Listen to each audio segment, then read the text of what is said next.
والله تريدني اجاوبك بصراحه وهسه ضجه هذا الجواب. ما تفكني من هذا الحكي الكذب. العراقي اذا ثار وين العراقي؟ ساكت يا ولي جيش دمغ بيه. اسكت يا محمد. ثورات ايش؟ يلا ما يثور من 2003 لحد الان. خلي تكمله للجواب الاولي. لا تظل تسوي لي العراق بلد الثورات وما ثورات. الله يرحمك نور السعيد قال العراق مثل الملح الفوار. بذاك الوقت كان استوى الملح الفوار طالع. فاللي يعرفوه هو نور السعيد وكم وزير يخلوه مال تقويه فيتامين سي، يخلوه بالقلاص الماي يلبش يفور هاي شكل ورا ثواني يخفت. قال هذا الشعب العراقي يفور ويخفت. وين تاريخ نور السعيد؟ انسحل بالشارع، سحل الشعب. والان يقول الشعب العراقي يقول غلط. يقول مات نور السعيد سحلناه ما ادى ولا دينار، ويبكي على عبد الكريم قاسم لانه 16 دينار ونص ترك ورث. استاذ انا يعني شي بدني انا ورا ما يروح ب50 سنه تدق وتلطم. قاعد هسه تتندم على فيصل الاول وعلى فيصل الثاني وعلى نور السعيد وعلى عبد الكريم وعلى عبد الرحمن عارف اللي مات اول امس. انا شي بدني انت ورا 50 سنه يا بعد خراب البصره؟ لا اخاف له هسه دمي. ما يهمني. يوميا مسوي لي لقاء بذوي شهداء سبايكر وتجيني 4 نسوان يلبن الشيل ولطم وحا وحي وحو وها وهو. شنو هاي؟ انت مو جاي تلطمين يوميا بالبيت، مو جايتني بمجلس النواب تلطمين، ده فندق الرشيد افتهمنا، اعرف انت ابنك شهيد والدم الى حرمته، بس انت لو صدق ابنك هيك عزيز عليك وطالع من قلبك مو تلطمين تلاحقين اللي قتله.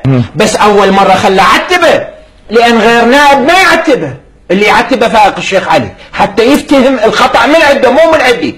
انت اخطأت رحت دليت بصوتك، انت بعت العراق مو انا ما بعت العراق، انت رحت اعطيته صوتك وصعدت لي اياه وانت تجيب رئيس وزراء عليه وسويت لي ما ادري ايش قد. هو انا اللي ادري بيهن 410,000 صوت، بس بعدين بيوم اعلان النتائج صار 721,000 صوت. شلون ما ادري، طبعا الله قادر على كل شيء يعني ما اعرف. فشلون البرلمان لا يهش لا ينش؟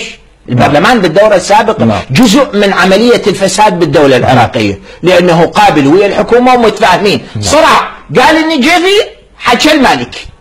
قضيناها 4 سنين هاي الأخيرة بهاللعبة الضحك على الشعب العراقي بهالطريقة. وبعدين اثنيناتهم قاعدين هسه نواب رئيس جمهورية قاعدين رجل على رجل ويوميا يجتمعون ويا فخامة رئيس الجمهورية فؤاد معصوم ويضحكون على الشعب العراقي وعلى الناس وعلى الكذا لأنه امتيازاتهم وبيوتهم وكلها موجودة وملياراتهم وشيء مرتاحين كل في المنطقة خضراء. ما أدري خضراء وبيضاء وصفراء وحمراء وبجميع المناطق وبدول العالم كل شيء عندهم. بعدين اكو فشي انا هواي مستغرب. اذا تقول لي ذولا طلاب قوه اسمع شوف هنا النقطه انتبه لها، هاي كلش هو مهمه. هاي اللي راح اقولها ما قاعد احد.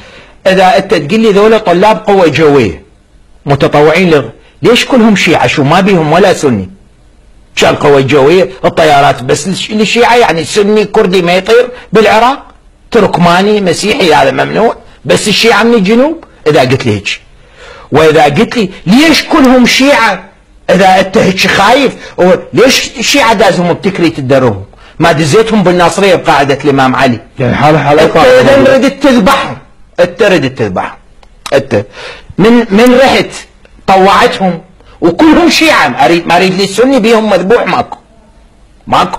اريد لي كردي دقيقه، اريد لي كردي بيهم، اريد لي مسيحي. ليش تدزها بتكريت؟ مو انت جاي تقول مناطق سنية؟ دقيقة كانت أمينة. انت الحكومة تقول مناطق ملتهبة، لا وين أمينة؟